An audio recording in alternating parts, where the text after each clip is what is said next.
Hello বন্ধুরা, তোমরা সবাই কেমন আছো? আবারও চলে আসলাম আরেকটা দারুণ স্বাদের রেসিপি নিয়ে।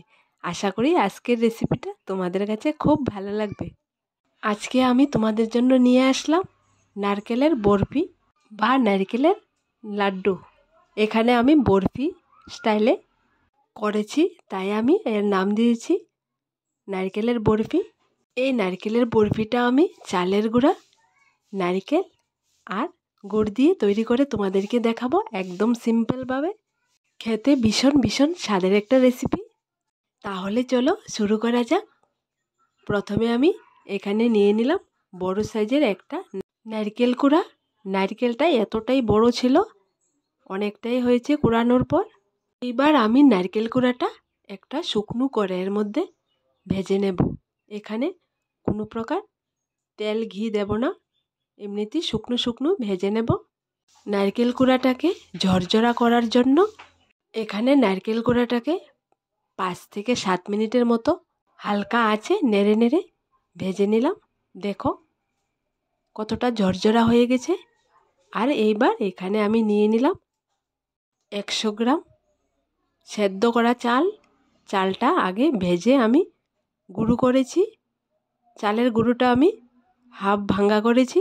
তোমরা ঠিক এরকম করে করবে, তাহলে দেখবে নারকেলের বরফিটা বা লাড্ডু যদি তোমরা তৈরি করো খেতে দারুণ স্বাদ লাগবে।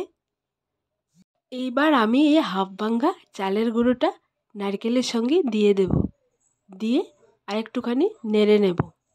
বন্ধুরা, তোমাদেরকে বলি, তোমরা যদি চাও মুড়ি দিয়েও নারকেলের সঙ্গে এই লাড্ডু বা বরফিটা তৈরি করতে পারো তোমাদের ইচ্ছা মতো। কিন্তু চাল ভেজে গুঁড়ো করে যদি তোমরা এই বরফিটা তৈরি করে খাও তাহলে দেখবে ভীষণ ভীষণ স্বাদের একটা রেসিপি। আর এখানে চুলোর মধ্যে বসিয়ে দিলাম একটা হাঁড়ি। এর মধ্যে দিয়ে দিলাম সামান্য পরিমাণ পানি। এরপর এর মধ্যে দিয়ে দেব পরিমাণ মতো গুড়।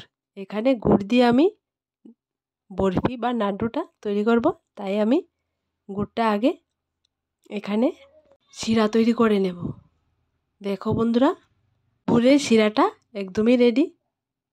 তোমরা যদি চাও তাহলে নারকেল কুড়া আর চালের গুঁড়োর সঙ্গে এই গুড়টা দিয়েও এই বরফি বা লাড্ডুটা তৈরি করতে পারো। আমি এখানে গুড়টাকে গলিয়ে শিরা করে তারপর দিয়ে তৈরি করব। দেখো বন্ধুরা, গুড়টাকে আমি নারকেল কুড়া আর চালের গুঁড়োর উপর সুন্দর করে দিয়ে দেবো, দিয়ে হাতা দিয়ে মিক্সড করে নেব।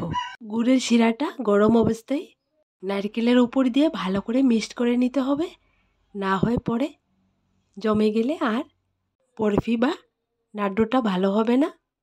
দেখো আমি খুব সুন্দর করে মিক্সড করে নিলাম। এইবার এখানে আমি একটা স্টিলের বড় থালি নিয়ে নিলাম। এর মধ্যে ঘি ব্রাশ করে নিয়েছি। তোমরা চাইলে তেল বা ঘি যে কোনো একটা লাগিয়ে নিতে পারো। এইবার আমি নারকেলের মিশ্রণটা থালের মধ্যে সুন্দর করে ছড়িয়ে সেট করে নেব।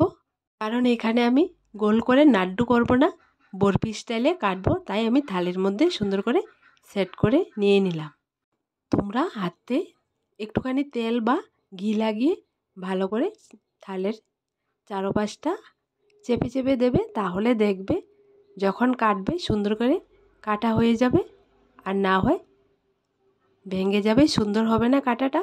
দেখো বন্ধুরা কত সুন্দর হয়েছে। আমি বরফির জন্য একদম রেডি করে নিলাম।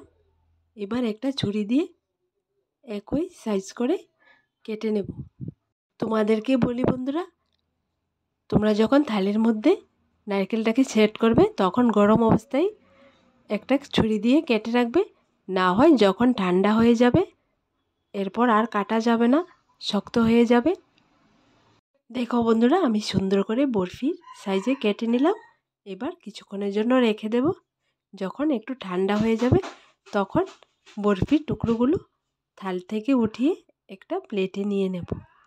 দেখো বন্ধুরা, ঠান্ডা হওয়ার পর আমি প্লেটের মধ্যে উঠিয়ে নিলাম। দেখো কালারটা দেখতে কতটা সুন্দর হয়েছে, খেতেও দারুণ স্বাদের একটা রেসিপি। তোমরা একদম সহজভাবে বাড়িতে তৈরি করে খেতে পারবে। তাই তোমাদেরকে বলি, আমার এই সহজ রেসিপিটা তোমরা একবার বাড়িতে ট্রাই করে দেখবে। দেখো বন্ধুরা, একটা তোমাদেরকে দেখিয়ে দিলাম হাত দিয়ে তুলে। দেখো কতটা সুন্দর হয়েছে। একদম সামান্য উপকরণ দিয়ে তোমরা বাড়িতে দোকানের মতো পারফেক্ট বরফি তৈরি করে খেতে পারবে। আর আজকের আমার এই রেসিপিটা তোমাদের কাছে কেমন লাগলো ছোট্ট একটা কমেন্টে লিখে জানাবে। আর আমার এই চ্যানেলটাকে লাইক, শেয়ার এবং সাবস্ক্রাইব করে পাশে থাকা বেল বাটনটি অবশ্যই ক্লিক করে রাখবে, যাতে করে আমার দেওয়া নতুন নতুন সহজ রেসিপিগুলো সবার প্রথমে তোমাদের কাছে পৌঁছায়। আর আমার নতুন বন্ধুদের বলছি, যারা এখনও আমার চ্যানেলটাকে সাবস্ক্রাইব করেনি, প্লিজ সাবস্ক্রাইব করে পাশে থাকার জন্য অনুরোধ রইল। আবার দেখা হবে নতুন একটা রেসিপির সাথে।